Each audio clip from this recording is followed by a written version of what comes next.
grande partie de mes études supérieures en France. Et là, je viens de publier mon premier livre, Le Malheur de vivre, aux éditions L'Armatan.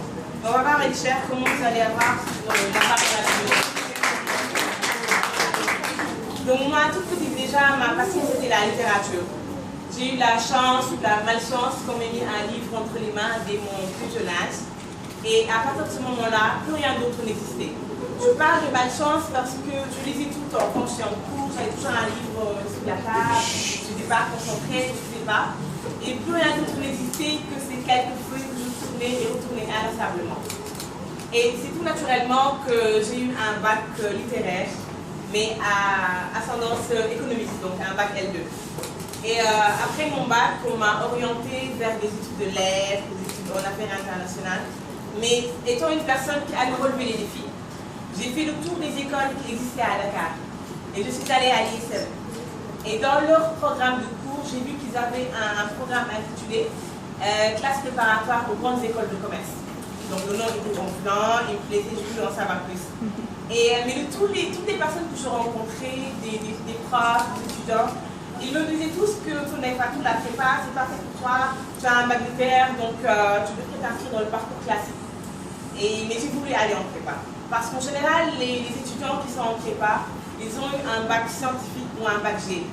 Mais j'ai tenu bon. Et je me suis dit, je vais m'inscrire en prépa, je vais être folle, je vais avoir l'audace de l'oser, comme on a dit. Et je suis allée en prépa. Mais je peux vous dire que j'en ai bavé. Parce qu'entre les cours de mathématiques, ou de macroéconomie, ou de programmation qui est de l'informatique avec des trucs très compliqués, c'était pas facile. Mais ces 2 ans de prépa m'ont permis de découvrir des réserves que je ne pensais pas que j'avais. Notamment l'endurance, le fait d'aller au-delà de mes capacités et de prouver à toutes ces personnes qui avaient dit non que je pouvais le faire. Et je suis allée en France, j'ai passé le concours et j'étais la première de ma promo, j'étais la major, à intégrer une école de commerce.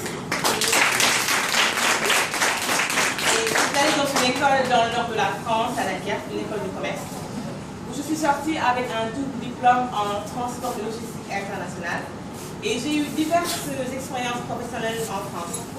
À la STIC, qui est un peu l'équivalent de Dakar Lévedique, mais dans la région de Bruxelles, à FH, ou encore à Veolia Transfer, qui est le premier groupe de transport en Europe. Et à la RATP, où je travaille actuellement, qui gère tout ce qui est exploitation et réseau de transport dans Paris et les alentours. Mais parallèlement à cela, je continue à écrire via le blog, car avec le développement de l'Internet et des nouvelles technologies, j'ai ouvert un blog qui, comme le nom l'indique, ce que j'ai dans la tête, j'écris tout ce qui me passe par la tête. Moi, je n'ai pas de fil conducteur, j'écris tout ce qui me passe par la tête. Quand je fais un album de Stromae qui m'a plu, je fais une tracklist des chansons qu'il y a. Quand je lis un livre qui m'a plu, j'en parle.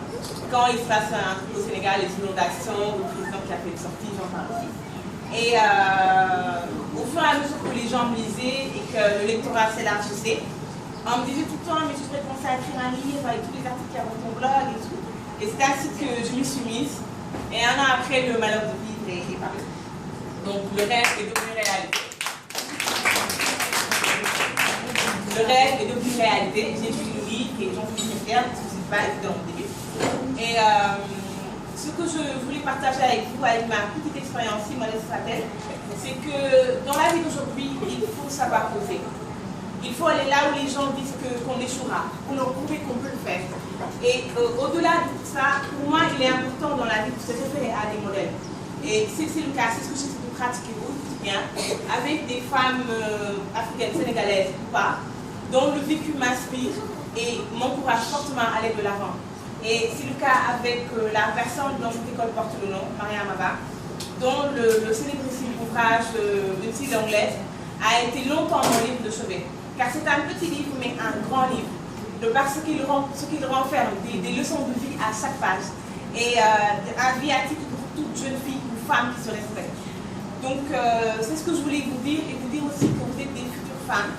Donc, battez-vous. Vous êtes jeunes, certes, mais vous avez la vie devant vous.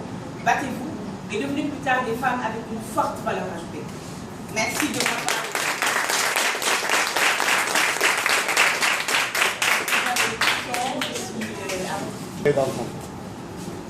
Oui.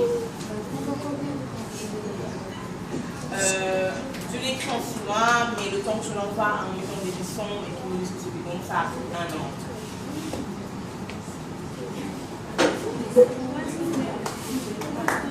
Fort, fort, parlez fort. Levez-vous et parlez fort. Oui, je vais voir avec Chef, on va vous donner un exemplaire pour la bibliothèque, parce qu'il est en librairie, il est en Bravo. Bravo. Avec du coup, je peux vous donner comme ça, vous allez lire, vous allez voir ce qu'il en parle. Question. Vous avez au lieu du contraire. En fait, tout dépend de la vie qu'on est en train de vivre.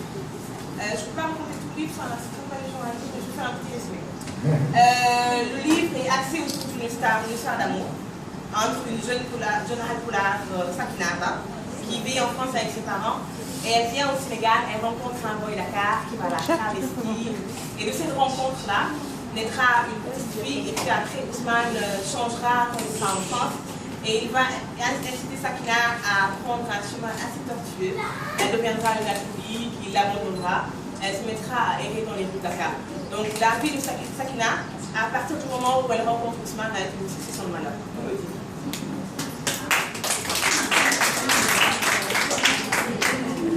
Et moi je veux voir Sakina.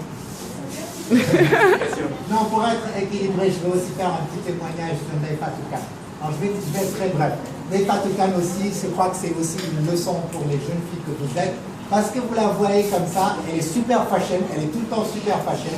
Et ça prouve qu'on peut avoir une forte personnalité et être une grande femme avec aimer la mode, etc. Et c'est ça que j'apprécie beaucoup chez elle. C'est une grande amie.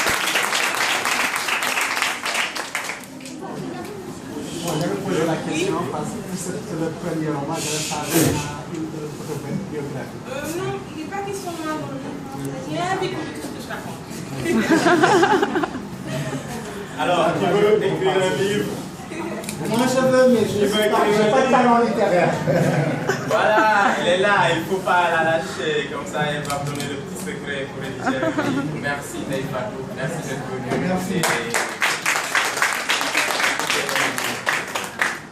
Alors,